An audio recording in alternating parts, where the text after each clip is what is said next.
I am not that well versed on China. Sir, I've only spent 41 years in foreign service. I did not get China teaching by going to Olympics. तो कुछ लोग जो हैं उनका China ज्ञान जो है ओलंपिक्स जाने से हुआ। सर, उन्होंने एक संधि बना ली थी चाइना और इंडिया की, चिंडिया। Some issues have been raised in the debate. With your indulgence, I would like to address some of them. Many of them related to China. That there is a China-Pakistan nexus. And today, sir, people are offering great wisdom on China. In fact, some people have even said that I am not that well versed on China. Sir, I've only spent 41 years in foreign service, only been the longest serving ambassador. But sir, there are China gurus now. One, sir, is honorable member sitting across me. Whose affection for China is so great, sir, उन्होंने एक संधि बना ली थी China और India की, चिंडिया। तो इतनी मोहब्बत थी सर कि उसको संधि बना ली थी। अब सर इनको छोड़िए, इनके अलावा एक और चाइना गुरु है। अब सर अब ऐसा है जयराम जी सर, हो सकता है कि चाइना पर मेरे यहाँ से कुछ कमी हो, क्योंकि sir one, I did not get China teaching by going to Olympics. किसी ने मुझे बुलाया नहीं sir, I was not a special person. तो कुछ लोग जो हैं उनका चाइना ज्ञान जो है ओलंपिक्स जाने से हुआ। अब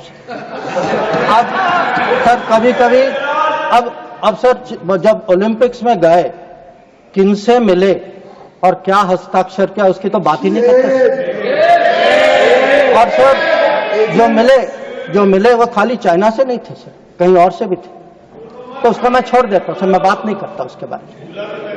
पर सर कभी कभी क्या होता है कि जब ओलंपिक्स की क्लासरूम होती है ना, जब ओलंपिक्स की क्लासरूम होती है, कहीं से कुछ बातें छूट जाती तो प्राइवेट ट्यूशन भी लेना पड़ता है।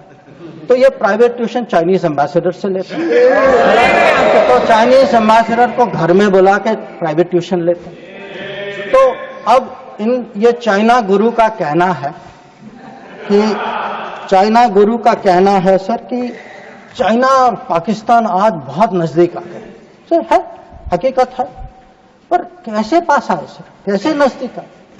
नजदीक आए क्योंकि हम लोगों ने बीच में पीओके की धरती छोड़ दी थी। हम लोगों ने सर, ये चाइना पाकिस्तान की बात कब से शुरू हुई? 62-63 से शुरू। 63 में पाकिस्तान ने चाइना को शशगम वैली दिया सर। 67 में काराकोरम हाईवे की प्लानिंग शुरू हुई। 88 में काराकोरम हाईवे खत्म हुई सर। 88 में 86 आप जानते हैं सर किसकी सरकार थी। 67 में पाकिस्तान चाइना का मिलिट्री कोऑपरेशन 67 में शुरू हुआ सर। और न्यूक्लियर कोलैबोरेशन 76, 10 साल बाद। तो जब सर यहां के प्रधानमंत्री पाकिस्तान और चाइना 80s में जा रहे थे और कह रहे थे कि इन दोनों के साथ समझौता होने वाले हैं, that was the very time when the nuclear collaboration was at its height. अब आगे बढ़िए सर, 2005 में Pakistan treaty of friendship, Pakistan China treaty of friendship. 2006 में Pakistan China free trade agreement. 2013 में ग्वादर पोर्ट की ट्रांसफर। 2005 में हम्बनटोटा पर हस्ताक्षर। 2008 में काम शुरू हो।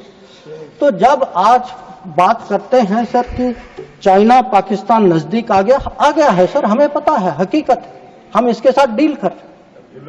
पर यह कहना कि ये अचानक हो गया और मैं चेतावनी दे रहा हूं और किसी को पता नहीं है, साहब आप हिस्ट्री क्लास में सो रहे थे, को पता है। तो अब सर मैं ये भी कहना चाहता हूं, आप जो चेतावनी दे रहे हैं सर, वो 10 साल, वो यूपीए के दशक में देखिए क्या हुआ। और मैं जानता हूं सर, उस चाइना को स्ट्रेटेजिक पार्टनर बनाया, घोषित किया गया सर, स्ट्रेटेजिक पार्टनर।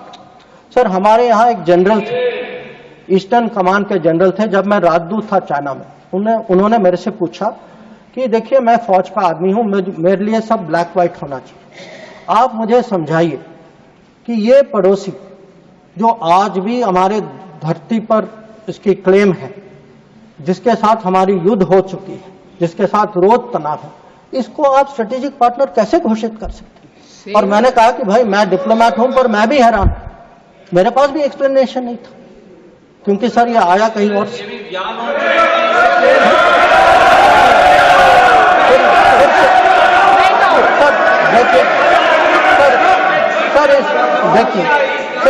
देखिए इस दशक में और क्या हुआ।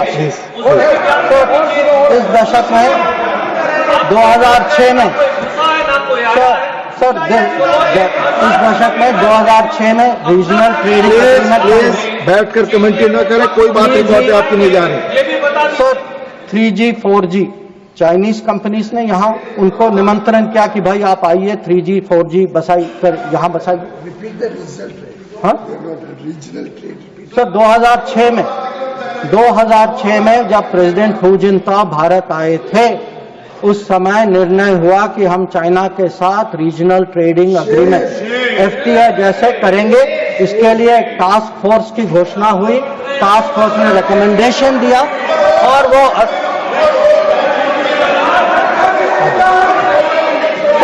फिर आपने telecom Please take your seat.